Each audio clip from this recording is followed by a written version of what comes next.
So overall, we want to get this to feel a little bit more aggressive. The camera right now, there's kind of a detach between trying to keep up with this, right? So we want to exaggerate that a little bit.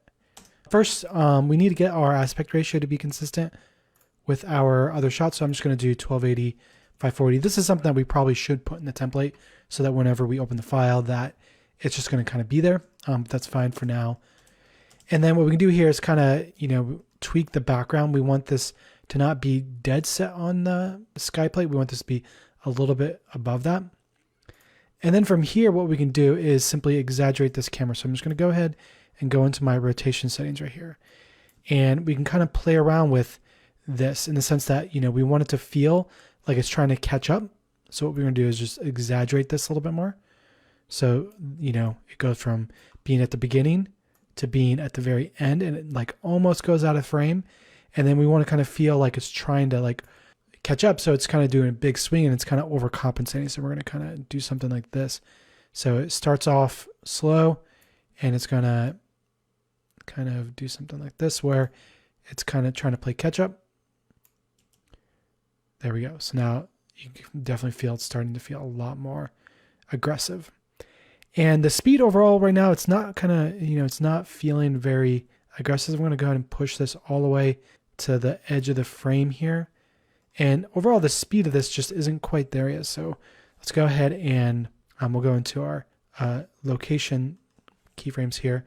I'm going to go ahead and just isolate Y, hit home, and then we'll kind of play around with this. We'll just kind of bring this up and down. So I'm just going to snap out on the Y and do something like that. And then from here, what we can do is go all the way to the back, and maybe this frame, it's not even in frame yet, right?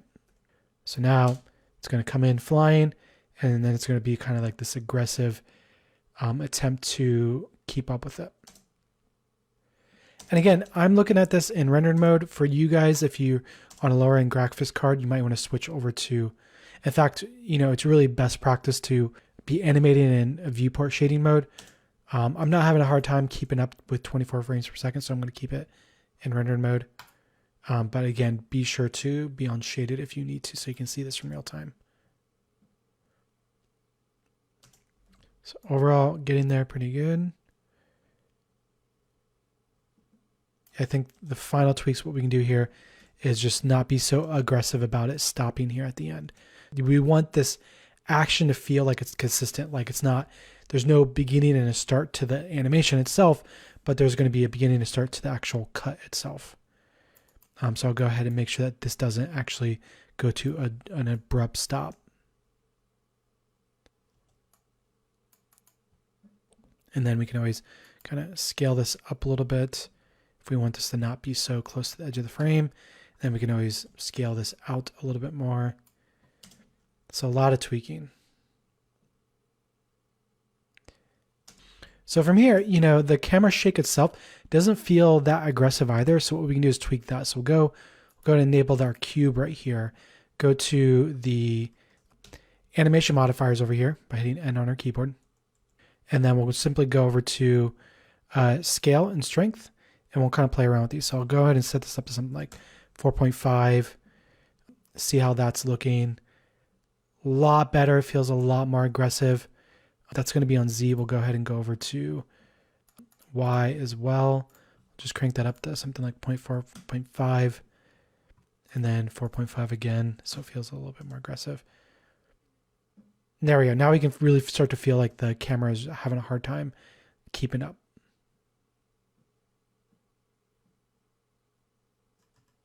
So I'm actually still in the template file, so I'm just going to go ahead and save this out as, we'll do shot B, and then I'm just going to do, I'm on like version 4 or 5. So for you guys, this might be on like version 1.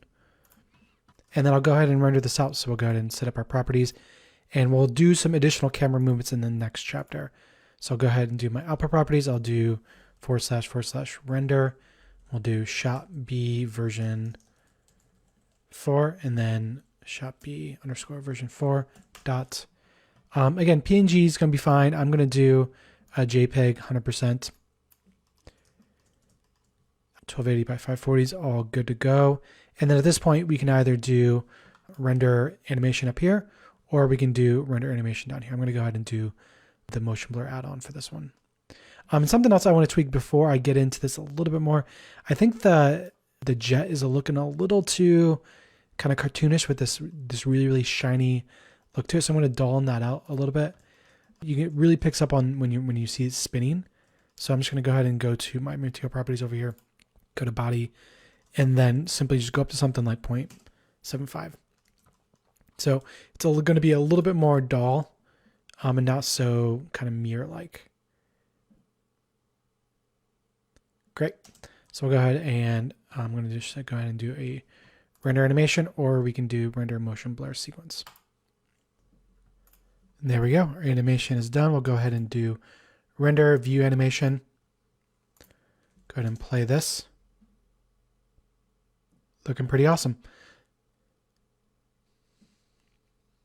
So at this point, what I want to do here is simply do another render where we just version up. And I do this all the time where I just kind of version up. And so instead of being shot B version 4, we're going to do version 5.